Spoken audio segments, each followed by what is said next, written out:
जय जय राम कृष्ण हरे राम राम जय जय राम कृष्ण हरे जय जय जय जय. मी याच्यावरून आपल्याला एक कळालं की जीवनामध्ये माणसाने आपल्या सर्वोच्च सुखाला प्राप्त करायचं असेल, या महासागराला भवसागराला तरुण जायचं असेल, तर तरुण जाण्यासाठी एकमेव मार्ग आपल्या आचार्यांनी नारद महर्षींनी आपल्याला सांगितलेला आहे की या भवसागराला तरुण जायचं असेल तर संघांचा त्याग करायला पाहिजे. आणि संघांचा त्याग करण्याचं सामर्थ्य त्याच्यामध्येच आहे जो महानुभावांच्या सानिध्यामध्ये राहतो, जो साधूच्या संगती तरुणोपाय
ही संतांची खासियत, ही संतांची ख्याती आहे, हे संतांचं परमार्थातलं महत्व आहे.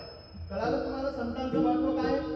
अहो आपण जर संत साहित्य पाहिलं तर त्या संत साहित्यातून आपल्याला असे अनेक उदाहरण आहेत, असे अनेक अभंग आहेत की ज्या अभंगाच्या माध्यमातून आपल्याला कळतं की परमार्थामध्ये सर्वोच्च मुक्तीचं सुख असो किंवा साक्षात त्या परमात्म्याचा साक्षात्कार असो, त्या सगळ्यातली गोष्ट जर साधायची असेल, काहीही परमार्थातलं साधायचं असेल ना, तर त्यासाठी तुम्हाला संत संगती असणं गरजेचं आहे.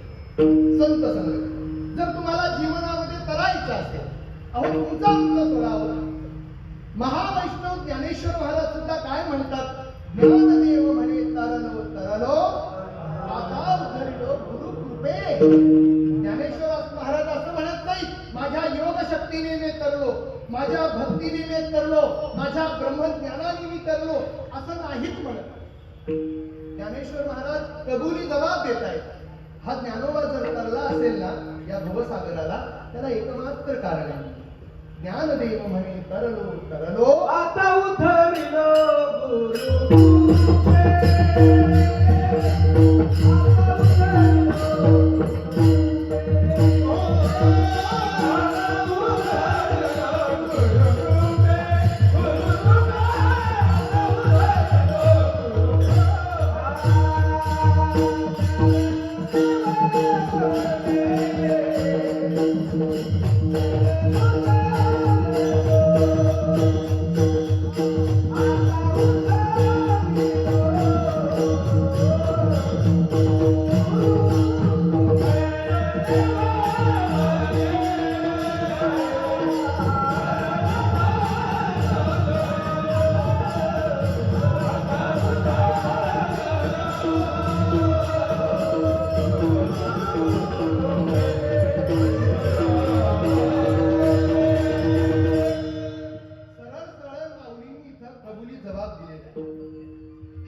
गुरु म्हणजे संत.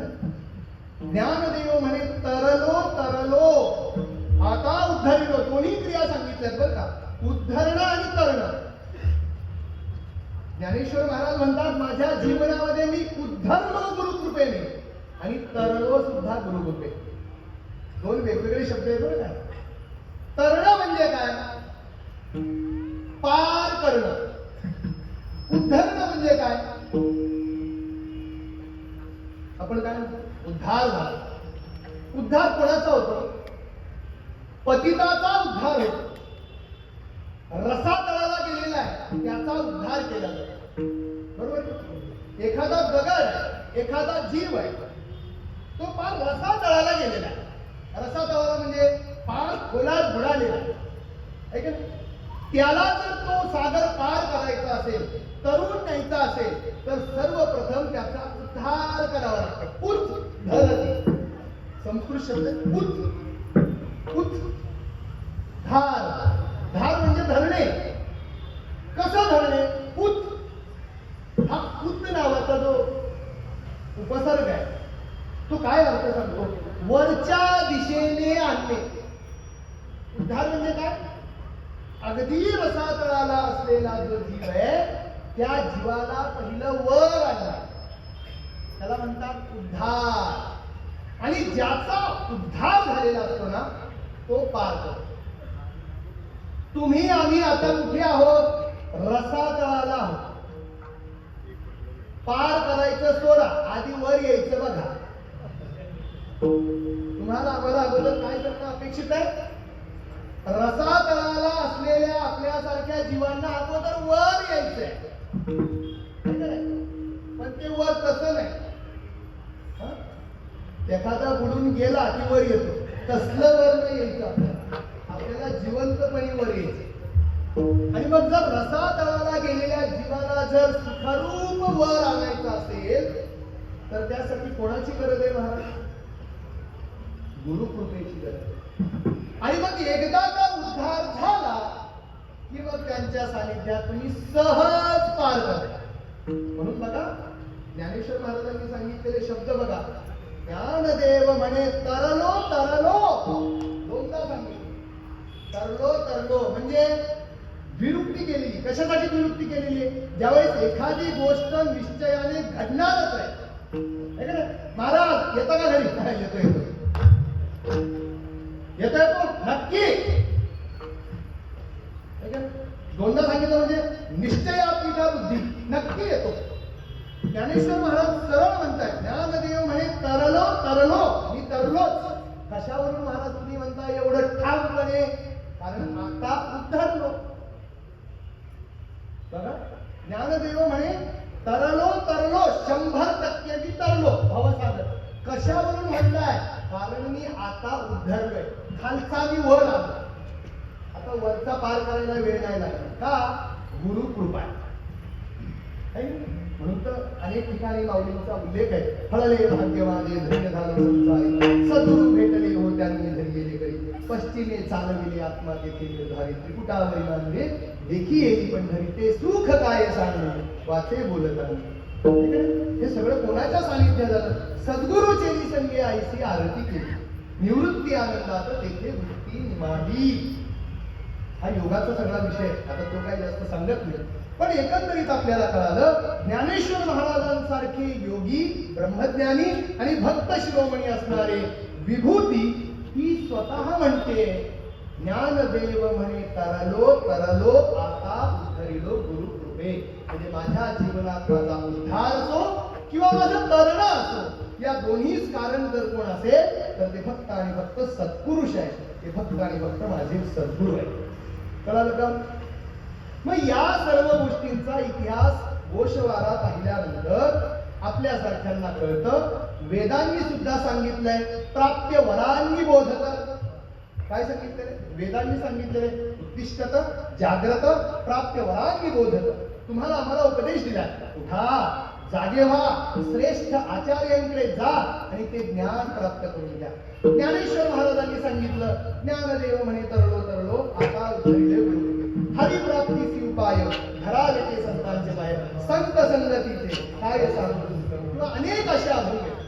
संतांचे संगती मनोमार्गगती आकळावाशी कधी हे म्हणते. अशी अनेक अभंग आहेत की ज्या अभंगाच्या माध्यमातून एक कळतं की परमार्थाचं सर्वोच्च सुख अनुभवायचं असेल, आपली आयुष्याची फजिती संपवायची असेल, मुक्तीचं सुख चाखायचं असेल तर जीवनामध्ये सद्गुरूची कृपा, सत्पुरुषांचं सानिध्य अत्यंत गरजेचं आहे. कळालं?